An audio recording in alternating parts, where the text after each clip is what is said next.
Sweet சாப்பிட்லான்னு தோணுச்சு. சரி, இந்த சொரக்காய் வச்சு சொரக்காய் அல்வா பண்ணலான்னு ஒரு ஆசை.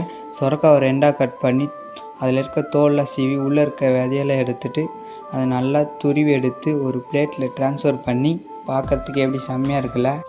பேன் நெய் சேர்த்து முந்திரியை நல்லா வறுத்து அதை எடுத்து இன்னொரு பக்கம் வச்சுட்டு அதே பேனில் துருவின சொரக்காயை போட்டு நல்லா வதங்கின உடனே கொஞ்சம் பால் சேர்த்து ஒரு 5 நிமிஷம் வதக்கி அது கூடவே சர்க்கரை ஒரு 3 டீஸ்பூன் போட்டு அது கூடவே ஃபுட் கலரையும் போட்டு ஒரு 5 நிமிஷம் வதக்கின உடனே இன்னும் கொஞ்சம் பால் சேர்த்து அது ஒரு 5 நிமிஷம் வதக்கி கூடவே 2 டீஸ்பூன் நெய், வறுத்து வச்ச முந்திரி திராட்சை போட்டு கொஞ்சோண்டு உப்பு போட்டு அதை நல்லா வதங்கின உடனே எடுத்து ஒரு கிண்ணத்தில் ட்ரான்ஸ்ஃபர் பண்ணி அப்படியே ஒரு வாய் வச்சா எனக்கு பர்சனலாக ரொம்ப பிடிச்சிருந்துச்சு.